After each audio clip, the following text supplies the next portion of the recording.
আমরা তো অনেকেই জানি কলা আর ডিম বাচ্চাদের জন্য কতটা উপকারী। শুধু বাচ্চা কেন, বড় ছোট সবার জন্য কিন্তু কলাটা খুবই উপকারী। তাছাড়া অনেক বাচ্চা আছে যারা কলা আর ডিমটা একদমই খেতে চায় না। তো আজকে এরকম একটা রেসিপি আপনাদের সাথে শেয়ার করব, যেটা শর্টকাট বাচ্চাদেরকে দুটা পুষ্টি একসাথে আপনারা দিতে পারেন। ভিডিওটা অবশ্যই ফুল দেখবেন, স্কিপ করবেন না। হ্যালো এভরিওয়ান, আসসালামু আলাইকুম। কি অবস্থা সবার, কেমন আছেন? এই দুর্দান্ত নাস্তাটি আমারও খুব পছন্দ এবং আমার মেয়েরও পছন্দ, তো সেটাই আজকে আপনাদের সাথে শেয়ার করব। ফার্স্টে আমি এখানে 3টা থেকে 4টার মতো কলা নিয়ে নিচ্ছি। আপনারা আপনাদের পছন্দ মতো কলা নিয়ে নেবেন। তারপরে নিয়ে নিচ্ছি একটা ডিম। এবার এখানে আমি মিক্স করব পরিমাণ মতো লবণ, চিনি, তারপরে গুঁড়া দুধ। আপনারা চাইলে এখানে ফর্মুলা মিল্কও অ্যাড করতে পারেন বা গরুর দুধ অ্যাড করতে পারেন। আমি গুঁড়া দুধ দিয়েছি, আপনারা যেটা খুশি দেন। তো এই তো সবগুলো একসাথে মিক্স করে আমি হাতের সাহায্যে কষলিয়ে নিয়েছি। এবার এক সাইডে রেখে আমি আগে থেকেই ময়দা ডু করে রাখছিলাম। ডুটা আমি সিদ্ধ পানি দিয়ে করছি, আপনারা চাইলে ঠান্ডা নর্মাল পানি দিয়েও করতে পারেন, সমস্যা নাই। বাট আমার মেয়ে খাবে, সেই তো আমি নরম করার জন্য গরম পানিটা দিয়ে আমি ডুটা বানিয়েছি। এবার আমি রুটিগুলো বানানোর প্রসেসটা দেখিয়ে দিচ্ছি। এইভাবে একটা গুলি নিয়ে আমি সুন্দর করে একটা বড় সাইজের রুটি বানাবো। বানানোর পর এটার মধ্যে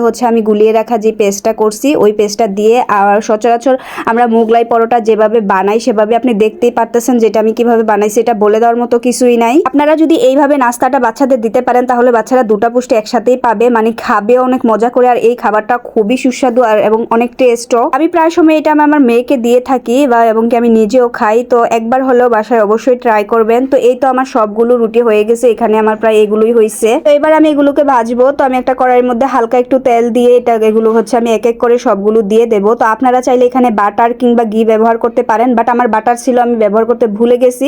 তেল দিয়ে আমি কাজটা সেরে নিলাম। তো যাই হোক, সুন্দর করে আমি এপিট ওপিট ভালো করে সুন্দর করে ভাজবো। তো এগুলো আমার এক পিঠ হয়ে গেছে, তাই এই কারণে আমি উল্টে দিচ্ছি। তো যাই হোক, আরেকটা কথা বলি, আপনারা চাইলে এগুলোকে ডুবো তেলে ভেজে খেতে পারেন। মানে এটা যদি ডুবো তেলে খান, মানে ভেজে খান, তাহলে খুবই বেশি টেস্ট হয়। আর যদি ছোট বাচ্চাদের জন্য বানান নাস্তা হিসাবে, তাহলে অবশ্যই ডুবো তেলে দেবেন না। এভাবে হালকা করে তেল দিয়ে বা বাটার দিয়ে সুন্দর করে পাউরুটি যেভাবে ভাজে ওইভাবে আপনি ভেজে দিবেন। কম তেলে ভাজার কারণে অনেকেই ভাবতে পারেন যে ভিতরের পুরটা কি আদৌ হয় কিনা। হ্যাঁ হয়, ভিতরের পুরটা অনেক সুন্দরভাবে সিদ্ধ হয়, খুবই ভালো লাগে খেতে, খুব টেস্ট হয়। আর অবশ্যই এইভাবে বাচ্চাদেরকে দেওয়ার চেষ্টা করবেন। এই ঠান্ডার মধ্যে যদি কলা দিতে ভয় হয় তাহলে এইভাবেই কলাটা দিয়ে দেখবেন, বাচ্চারা নিমিশেই খেয়ে ফেলবে। খাবারটা জানি না কার কাছে কেমন লাগে, বাট আমার কাছে খুব হেভি লাগে। তো যাই হোক, আজকে আপনাদের সাথে এটা শেয়ার করলাম। এবার আমি আপনাদেরকে কেটে দেখাচ্ছি। এটার ভিতরটা মানে নরম, বাচ্চার মুখে দিলে একদম নিমিশেই গলে যায়। আমার মেয়ে তো খুব মজা করে খাইছে, মাশাআল্লাহ মাশাআল্লাহ। যাই হোক, আজকে আমার এই ভিডিওটা কেমন লাগছে অবশ্যই কমেন্ট করে জানাবেন। তো এই তো আমি এখানে একটা কাটতে গিয়ে অর্ধেকটা খেয়ে ফেলছি, মানে পুরো একটাই খেয়ে ফেলছি। তো দুনো মা মেয়ে সকালের নাস্তাটা আমাদের হয়ে গেল। তো আল্লাহ হাফেজ, ভালো থাকবেন, সুস্থ থাকবেন, আর অবশ্যই ভিডিওতে লাইক কমেন্ট করবেন।